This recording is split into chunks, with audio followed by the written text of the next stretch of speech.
Had another rough conversation with the voices in your head. They said that love has shut the door on you, and you'd be better off instead. Girl, don't you listen. Your time is gonna come. You talk about lonely, you talk about scared. I think you're thinking that nobody cares.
right, good evening, good evening, good evening, good evening. Happy Wednesday evening to you. Broadcasting from the B-Level Entertainment Studios. I'm your host, B-Level, and tonight we are doing On the Level with B-Level, where I am trying to have extraordinary conversation with extraordinary people that are doing extraordinary things. Now, before I bring my guest on, I have a couple of things that I'd like to go over, a couple of sponsors that I'd like to talk about. So the first sponsor I want to talk to you about is Lula's Customized Clothing. This young lady, Zanetta Williams, does customized hat, customized t-shirts.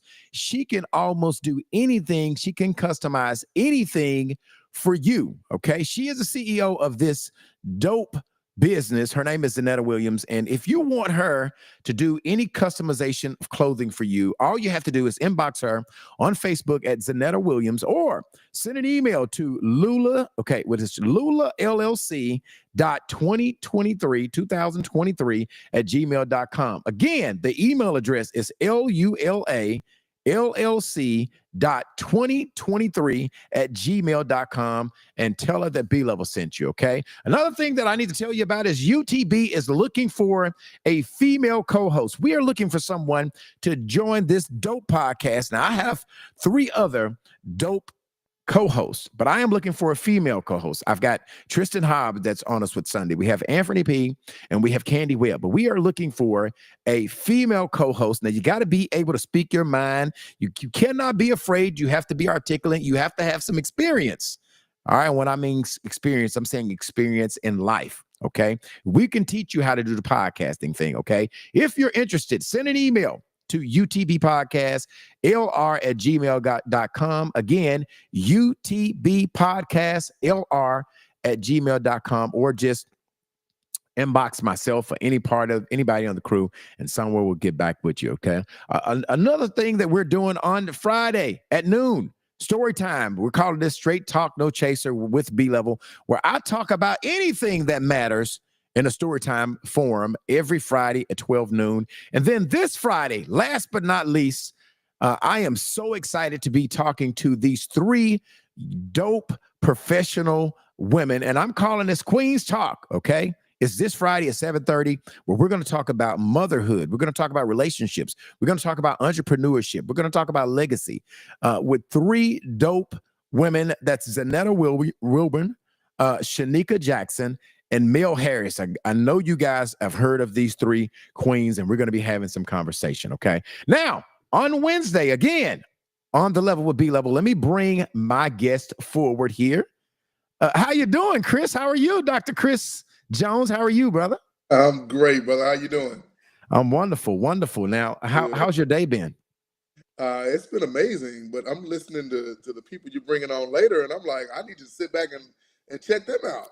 Man, it is going to be a dope conversation. We talk about things from a woman perspective on this. We're calling it Queen's Talk. We did an episode, I guess, a couple of weeks ago, and we called it King's Talk. And we had some really great guys that had some great conversation about things that men need to talk about, like fatherhood, legacy, entrepreneur.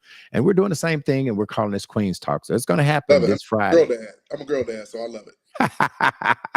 I tell you what, let me do my opening statement, then we'll have some conversation with you, okay? Here we go. All right, tonight, I'm sitting down with a man who's no stranger to leadership, faith, and perseverance. Dr. Chris Jones, many of you remember him from his run for governor of Arkansas, where his message of opportunity, unity, and possibility inspired people across the state. But after a tough loss out at a hard-fought race, Dr. Jones did not walk away. He regrouped, refocused, and he's back. This time he's running for Congress against French Hill. At a time when our communities are craving real leadership and real connection, we're talking tonight about lessons learned from defeat, the courage to rise again, and what it truly means to serve the people of Arkansas with vision, integrity, and heart. This isn't about politics. It's about a purpose, persistence, perseverance, and the power of coming back strong. I want to welcome to the On the Level with B-Level, our guest tonight, Dr. Christopher Jones. How'd you like that opening statement, man? I feel you. I feel you. I'm with it. I appreciate that, brother. Now, is it okay? Do I have to call you Dr. Chris Jones? The whole No, okay, say Chris. just Chris. Okay. I want to make sure. I want to get your accolades and get your title right, and I want to be politically correct. But there's a lot of things, Chris, that I don't know about you, and we're going to learn about some things that I don't know about you. But I want to tell you what I do know about you, okay? And you tell me what I know is correct. I do know that you are from Pine Bluff, Arkansas. Right. I do know that you have 5 degrees, including 2 nuclear engineering degrees and a PhD in urban planning from MIT. Well, I know that okay, go ahead. 1 nuclear engineering degree. Okay, so 1 technology and policy degree and a PhD from MIT. Okay, so 1, and 1, not 2, but 1. I do know that MIT stands for Massachusetts Institute of Technology. Yep. I do know that at some point in time you was the dean there. Yep. And you doubled minority graduate and enrollment, and you tripled minority applications. Right. I do know that you are married to a doctor, and you have been married for 23 years. Right. That's right. You got it. So those are the things that I do know. Did I get any of those things wrong? You were there 98% of the way. I think in any form of testing, 98% is pretty good, Chris. Now, Chris, I do want to let our viewers know, for those of you guys who are just tuning in, I'm talking to Dr. Christopher Jones, who's running for Congress. I need you guys to please share the live. If you have some questions that you would like me to ask Chris, just put them in the comments. And when we finish, if I have time, I will ask him some of those questions, okay? Now, Chris, I gave the people some of your accolades, but I always start every conversation off by asking you, who is Dr. Christopher Michael Jones? Oh man, I love that question, because all too often we get to resume. Look, I am a kid from Pine Bluff, Arkansas, who grew up with a solid foundation of faith, a belief in our ability to do the impossible, and an understanding that we can only get there if we do it together. That's who I am in a nutshell, man. Cool. We talked about that you were married. Do you have any children? I have 3 girls. Okay. 16, 12, and 9. They keep me on my toes. Shout them out. What's their names? Jordan is the oldest. Okay. Janelle is the middle child. She's 12. And Jasmine is my youngest. All J's like my wife. Okay, cool. Do you have any? I'll tell you something cool about the family since we're on there. My wife and I have the same birthday. How lucky are you to marry somebody who was born on the same day? And what's that? And when is that? When is your birthday? October 13th. I'm 1 year older, but October 13th is both of our birthdays. Big round of applause for that. That is pretty interesting. Do you have any siblings, Chris? Yeah, I have several. Okay. And 2 older brothers, 2 older sisters, and a younger sister. They're all over the place. My older brother and sister are here in Little Rock, and I have another one that's in Northwest Arkansas. I have a sister that's in an RV traveling with her 6 kids. Okay. I have a younger sister in Texas. Yeah, man. Okay, well, I'm trying to get the people to learn a little bit personally about you. Talk about your parents, Chris. I want to hear about your parents. Yeah, my parents were not perfect, but they were amazing. Both of them are ministers. My dad is a pastor, but he grew up also as an insurance salesman. My mom, a lifelong educator who taught every grade from kindergarten to high school. And they are just regular small town, want to give everything off of their back kind of folks. So and to this day, I can call them anytime, day or night, and they will jump off the bed, off the floor, off wherever to help out. Cool. Kenny Chapman, I see you here in the chat line saying, what's up? to us. I need you to share this live if you're just joining on, Kenny. Chris, what's your favorite food? What do you enjoy? What is your favorite meal? Man, I'm from Arkansas. Okay. We like to eat. So Okay. I'll do chicken. I love the barbecue. Now I'm a cook. Okay. So I do most of the cooking in the family. Okay. I make a mean chicken spaghetti. Okay. I make mean collard greens. Okay. With smoked turkey necks. Okay. Yeah. So and what I love about cooking and eating is the fellowship with people. So. Okay. What are your hobbies? What do you enjoy doing when you're not going around talking politics? What does Chris Jones enjoy doing in your spare time? In the all the spare time I have. Yeah, all of it. All 23 minutes of it. Yeah. The dance and the school and like study, all that stuff. So when I can really get away, I like to play poker. Okay. What? Yeah. Hey, Chris, I love playing poker. That's a talent that we share together. We got to get together, bro.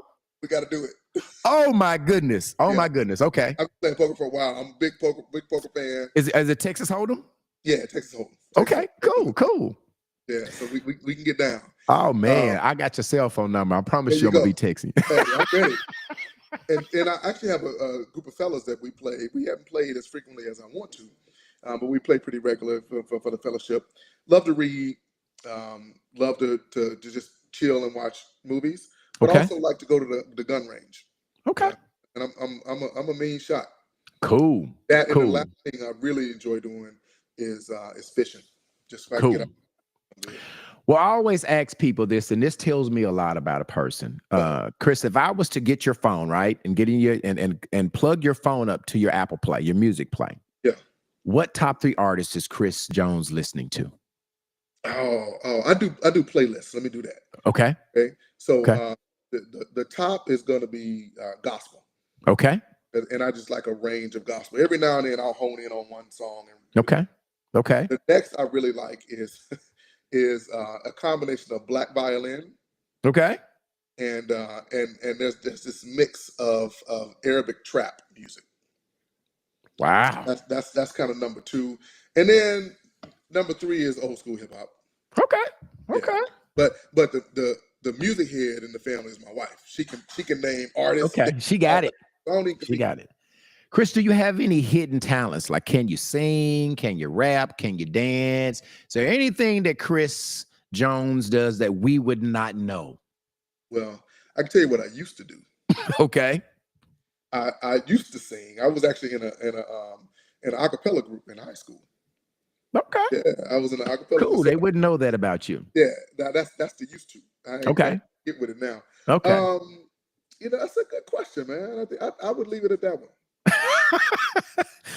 Do you have a full-time job outside of, your race? What do you do for a living?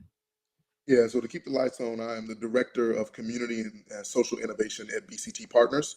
Okay. It's a full service management consulting firm. And I've been, this is my third time working with the firm. I worked before and then left, and then came back to do some work with them. So that's my job. Man. Well, thank you. Thank you for answering those personal questions. I want to move into an area that a lot of people will have known you from, the most recent run of governor. Okay. And I want to ask you, the first question about that is, I want you to take me back to the night after losing the governor's race, to a moment at the election when the results came in. What emotions ran through you that night?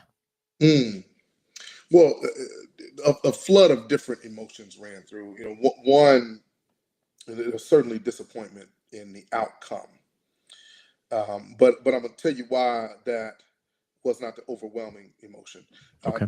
2, there was really frustration at the way in which things transpired. In other words, they called the election before folks were still voting. Okay.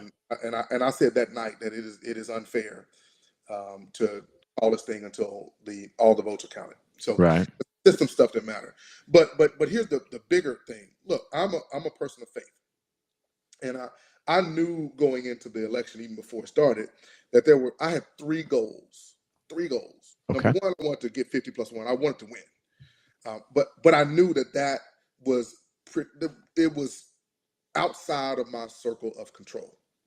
Meaning I could influence it, I could work my butt off, I could leave it all on the field. But at Right. the end of the day, folks had to get in that ballot box and vote for me. Mm-hmm. Second goal I had was to build an infrastructure that could keep going after I finished. We did that. We did that. We laid a foundation, and I felt really good about that. And the third goal I had, metric of success, was to show a Black family in the South and give that story to the broader public beyond in Arkansas and beyond, and show that we could walk in excellence. We could run the best race that folks have seen. We could work hard, all of that, and we did that because those last two were inside of my control. And what I was watching for the whole campaign was, am I doing the thing I can actually control? And so I felt good about those other two. And the last thing I'll say is, one of the reasons that I had peace that night was because I knew that God was always in control. And so the outcome, if I did my part, whatever outcome God gave me was key. And I use all of that in this election now. Now my goals are different now because I'm not building a new foundation. I'm not trying to start a brand. And the dynamics of this race are different. So my number 1, 2, and 3 goal, I get 50 plus 1, because we're gonna do this time. Gotcha. Now you've answered. I had 2 or 3 other questions, but I only have one more questions about where you've been, and then we're going to talk about where you're going. Yeah. The last governor race question I had is, many people don't see what happens after the cameras turn off, right? Yeah. What was the after season for you personally and spiritually? Yeah. Like I said, of course you go and you reflect on what can be done better, Right. differently. But I had because of my parents, because of my upbringing in Pine Bluff, Arkansas, I was on a strong foundation. So I wasn't shaken or shattered by not achieving that first goal. Right. Wasn't.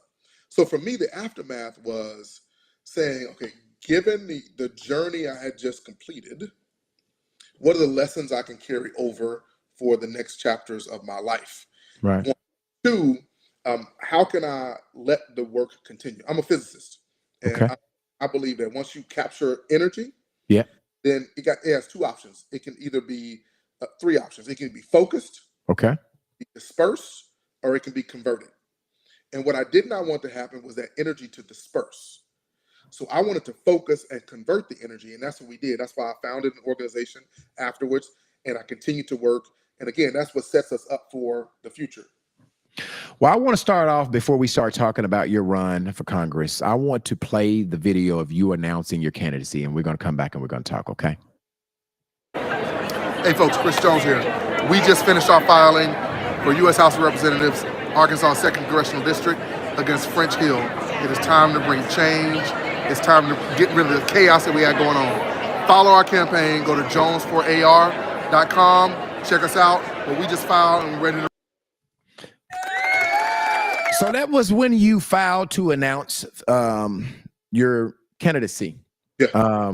My first question is, a lot of people that are not into politics don't even know what a congressman responsibility, what your number one job is. I want you to take some time to tell people, what does a congressman do? What's their job? Love that question. So the way our system of government is set up at the federal level and state level. And at the federal level, our founders divided us up into 3 co-equal branches. But what was is that Congress is the first branch. So all the power to do anything comes from the people. The people give that power to Congress, and then Congress delegates certain powers to the executive branch. And the judicial branch is what makes sure everything is in check. So that's kind of the overall system. So Congress's role is first to be a check on the other branches. Second, to take that power and do good for the people, pass laws, legislation. I'm just a bill from back in the day. Schoolhouse. And the third is to be a representative for the area that of the folks who elected them, to go and speak on behalf of them. Those are generally the three broad areas. Now, included is, again, holding the White House accountable, investigations, accountability, all of that stuff, and making sure that we pass laws that benefit folks. What inspired you to get back into the race and run for Congress after the governor race? What inspired you to say, you know what, I'm going to go and try to run for Congress and make a difference there? Honestly, people. I really wasn't thinking about Congress. Well, people in the moment. I wasn't thinking about Congress. I was on the ground, heads down, focused on building, continuing to build in Arkansas, uplift what I do. And people kept saying, look, Chris, we're in a moment where Congress is not doing its job. And in checking the White House and in passing laws that actually benefit people. In fact, they're doing the opposite. And so I kept hearing that, and people asking me to consider it, And after much prayer and thought, they were right. Like, this is a moment. And so no matter what happens at the state level, in this moment, if Congress doesn't step up and do its job, we're in trouble for the long haul. And so after prayer, I was like, you know what? I think the moment is right for me to serve in this role. And you kind of led into my next question. Why do you believe that now was the right time for change in this congressional seat? Yeah. So again, in this moment, in this congressional seat, the question becomes: we're at an apex in the country. Folks said, "Oh, it's the most important election of your life, the last one." Probably true. And if we look at what's happening coming out of Washington right now, they're doing crazy things like destroying the East Wing. They're doing crazy things like literally bombing ships that are without due process. They're snatching people out of their homes. They're cutting aid. And so we're in this moment. The question is, I'm leaning in to say, I want to put a stop on that. Right. Then I want to enact laws that actually will benefit, to bring resources to the folks here in the 2nd Congressional District. Now, I want to talk specifically about your opponent, Congressman French Hill. Okay. Dr. Jones, you've made it clear that Arkansas deserves a stronger representation in Washington. In your view, where has Congressman French Hill fallen short in representing the people of this district? Yeah, he doesn't at all. I mean, he has decided that a select few are who he wants to represent. Again, when you look at the demographics of the district, and then you ask yourself, in what world does this district want increased bank fees, increased insulin prices, closed hospitals, and farmers going bankrupt? So, and we did 8 town halls in 4 weeks, one in every county in the district. 8 town halls in 4 weeks. French Hill has not done a town hall. Well, he did a telephone town hall where they screen the questions. He has not done a real in-person town hall in Lord knows how long.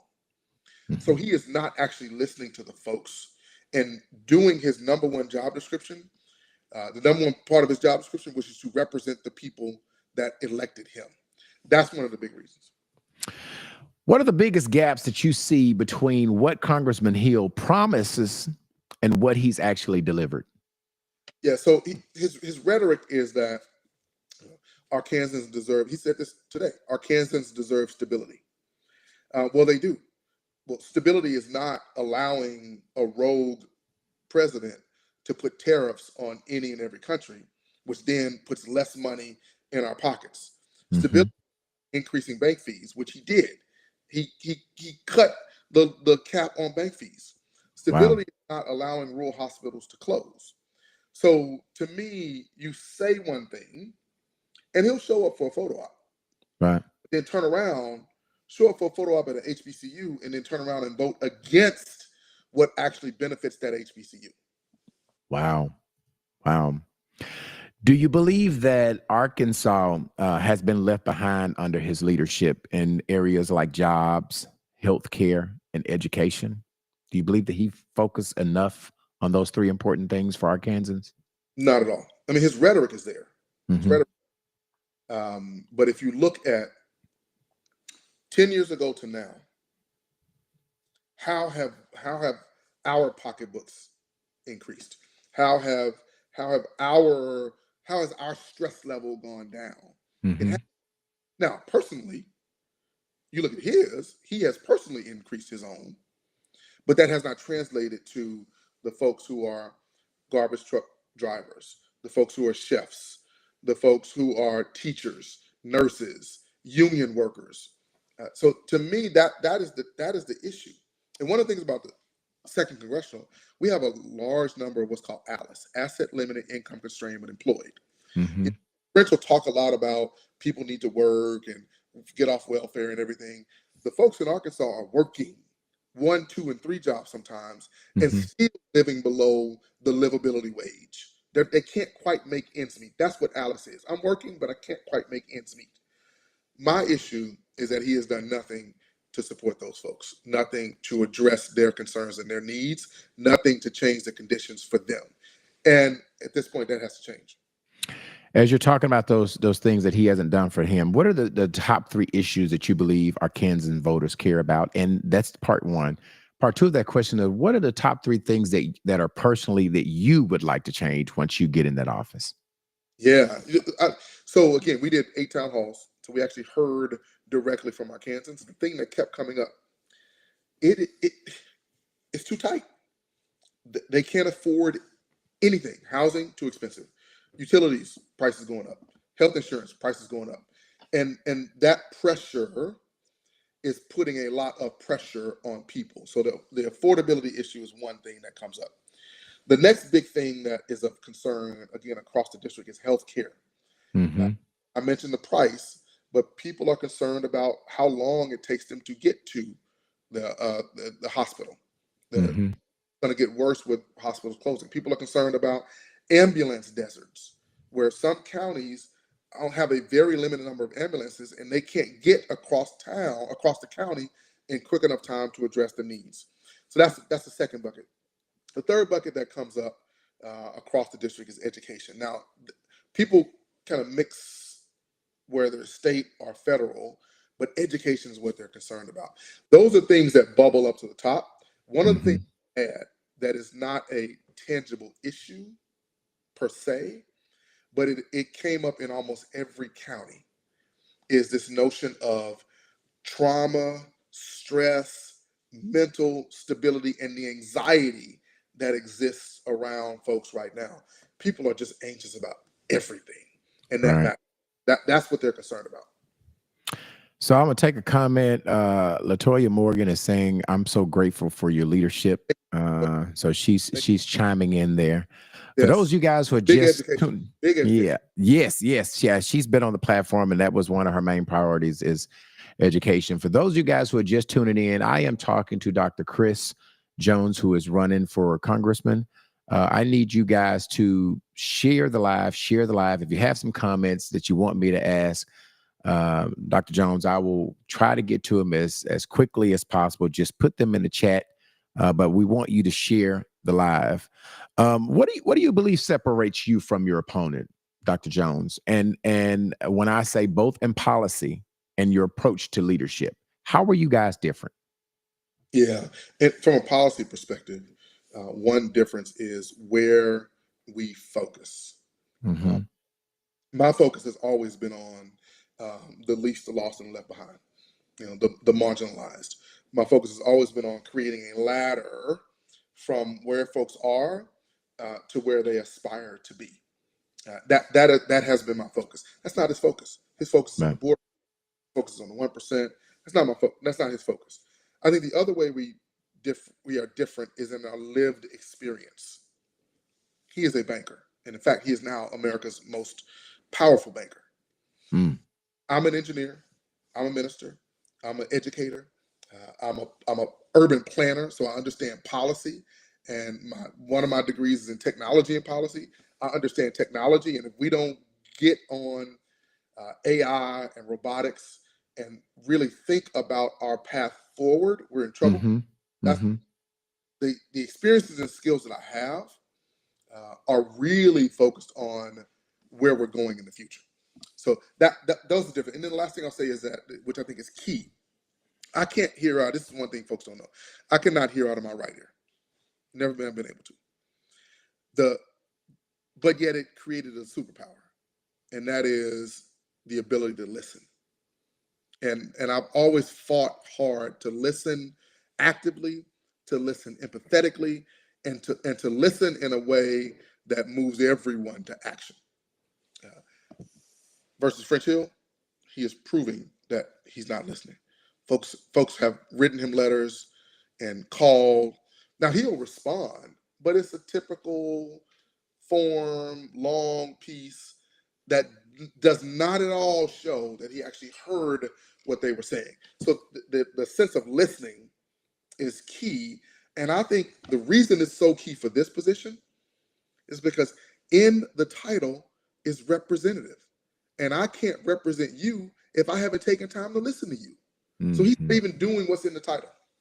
Right, right. If elected, Dr. Jones, what's the first issue or piece of legislation you want to tackle? Yeah, I love that. I'm excited. I'm gonna just say several. One, we gotta reverse this unleashing of bank fees and bring bank fees back down. Two, they passed legislation around crypto, and that may seem cryptic to folks, but what they did was they left too many loopholes.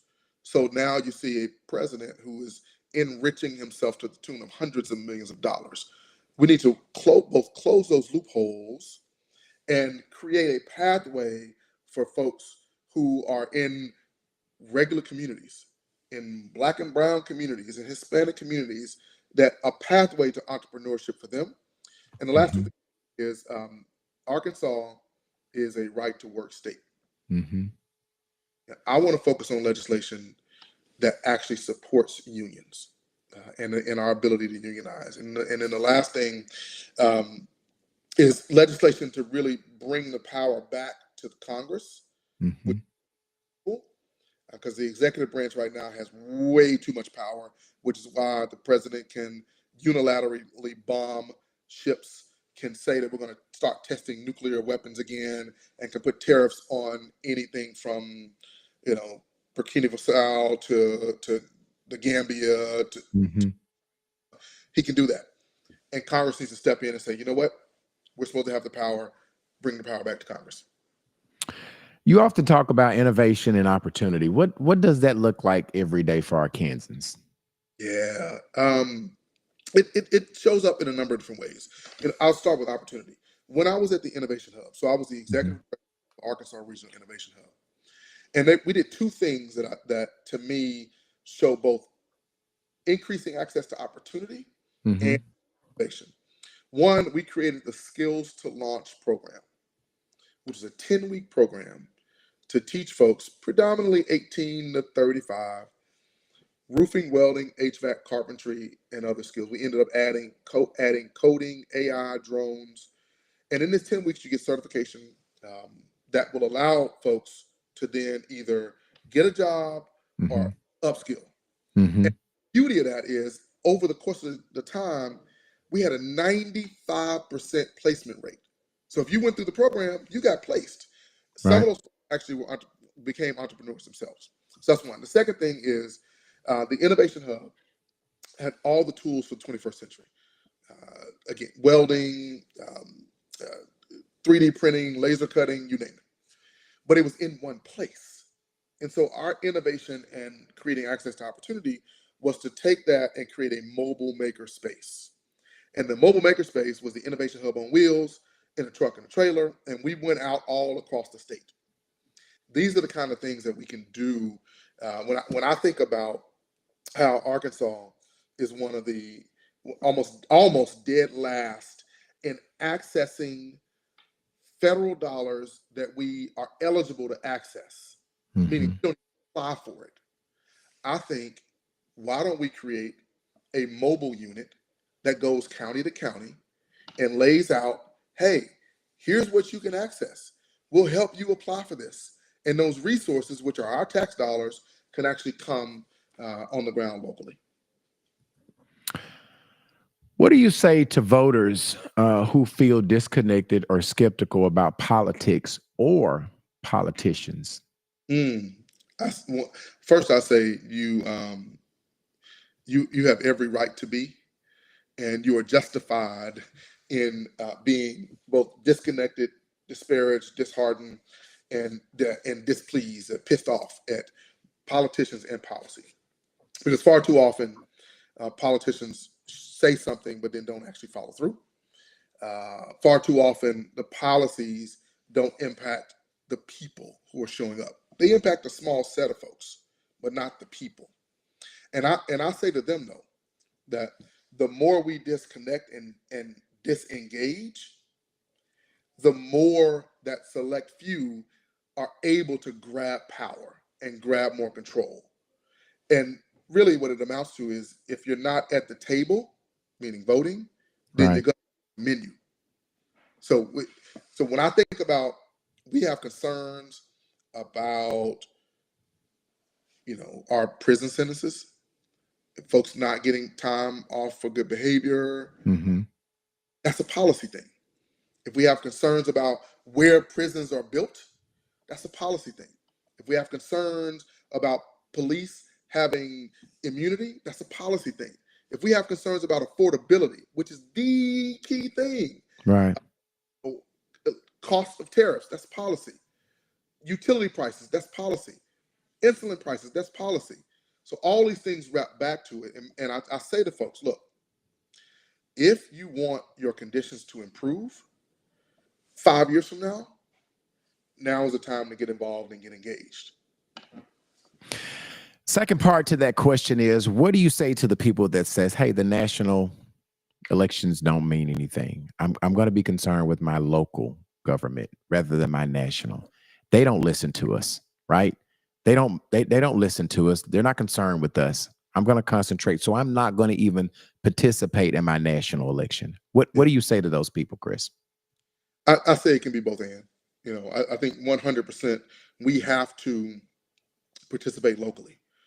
And I think our pathway out of this chaos is to be local, to be in community, to support each other.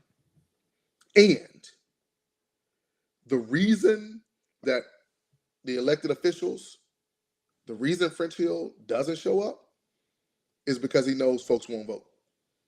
And the minute we start showing up and voting in our power and kick folks out like French Hill, then the others will say, you know what, maybe I need to make a change.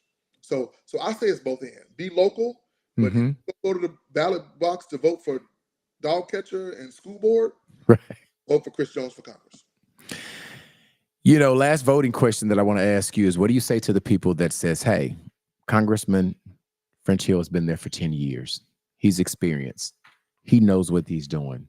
Why should I take a chance for Chris Jones?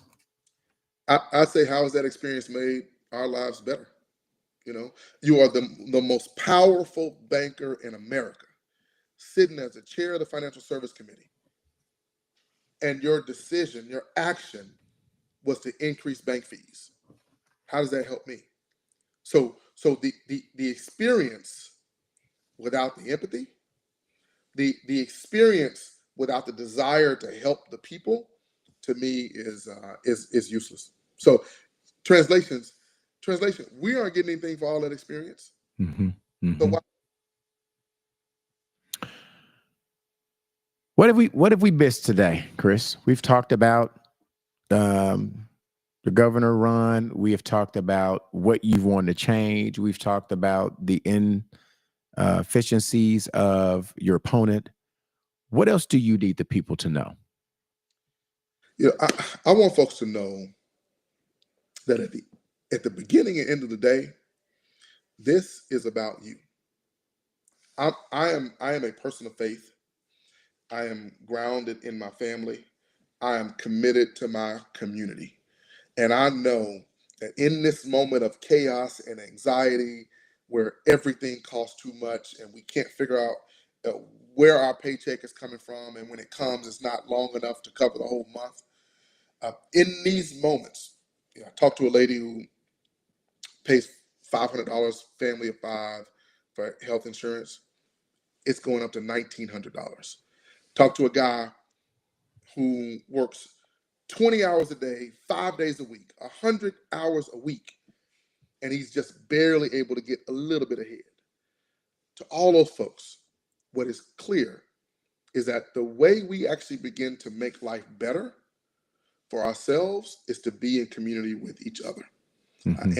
And that's what I believe in. And as congressman, that's what I will fight for, to create the conditions to allow us to be in community together, to create the conditions where the resources are going to support that. And I believe we're in a moment we're in a moment that requires that. And the last thing I'll say is, folks feel like it's Arkansas. Mm-hmm. A Democrat can't win. Mm-hmm. A black man can't win. Mm-hmm. Joyce Elliott ran and didn't win. Mm-hmm. On Joyce, I'd say Joyce would have won had it not been for COVID, because she did everything right. COVID shut all that down. Right.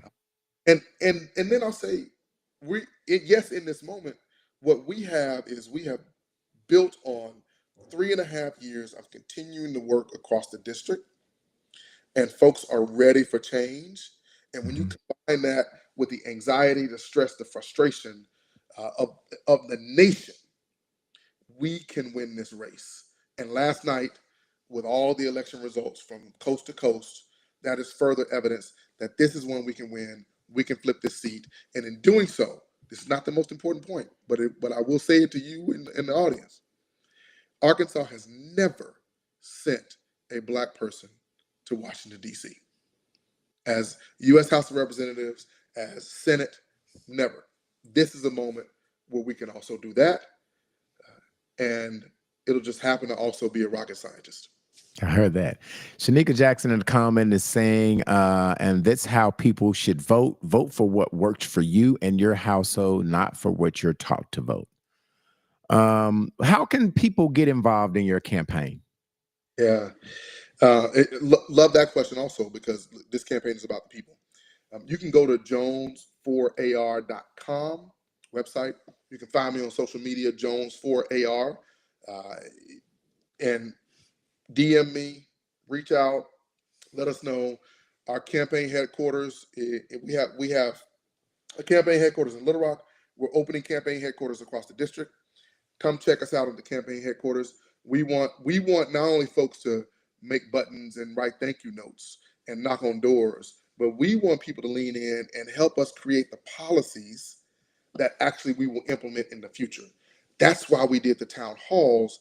And I'll tell you, in our town halls, we didn't talk at people. We broke people out and we listened to them. And we have a whole list of ideas that folks have. That's what is and we don't call them town halls. We actually call it the blueprint sessions. That is the blueprint that we're making that came directly from people. Typically, do you know how many votes typically vote for this second congressional seats? How many votes normally decide this race? Yeah, it's somewhere in the range of high 200s, so 260, 270 to low 300s is about the range, depending on whether it's a presidential year, non-presidential year. That's where the range comes in. So we know how many votes I need to get. We know where we are, and we're asking folks to join in, because we can bring your friends, win this election, and turn the tide. Last but not least, I'm going to give you a what if. What if you had all 300 people that are going to vote in this race? 300,000. 300,000 people that are going to vote in this race. And French Hill got to speak first, but you got to close it out and trying to convince these people to vote for you. What do you say in that moment? In that moment, I say, first, how has your life improved after having him for 10 years? And imagine a world where you had a representative that actually listened authentically to you and then went to work tirelessly to make that happen, but not only went to work, but brought you with him. We need a representative that's going to listen and bring all the people of Arkansas to Washington, D.C. with them. That's the representative I'll be, and I'll do it working tirelessly. and I'll do it on the foundation of faith, and I'll do it focused on making your life better, your pocketbook better, and I'll do it again with the backing of my entire family. One of another comments that we've got in the chat line, Dr. Jones has been a major mentor for me, to me during his governor's campaign. I am praying that he wins. Appreciate it. My take is a true leader, UAPB grad, still leader down in Pine Bluff, so good dude. Well, let me give the closing statement and then we'll come back. Tonight's conversation with Dr. Jones remind us that leadership isn't about titles or power. It's about service.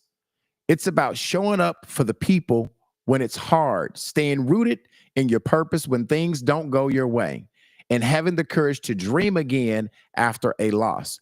Whether you agree with his politics or not, there's no denying that Dr. Jones stands for hope, progress, and possibilities, not just for Arkansas, but every person who's ever had to start over and still believe.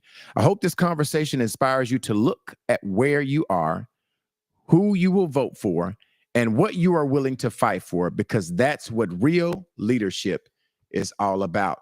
Dr. Jones, I want to thank you tonight for sharing with us, our viewers. Again, if you want to get involved, if you want to know more about our candidate, you can go for, and I've got a different website, and I'm pretty sure that both of these websites leads to the same, chrisjonesforcongress.com. Again, if you want to get involved, if you want to stay in touch with Dr. Jones, go to chrisjonesforcongress.com. Now, when is the race, Dr. Jones? So the race is a year from today, next November. Okay. That's when the general election is, when we're going to be working tirelessly the whole time. One thing I will say is that we did the town halls. We're going to do a barbershop tour, a farming tour, a college tour, a union tour.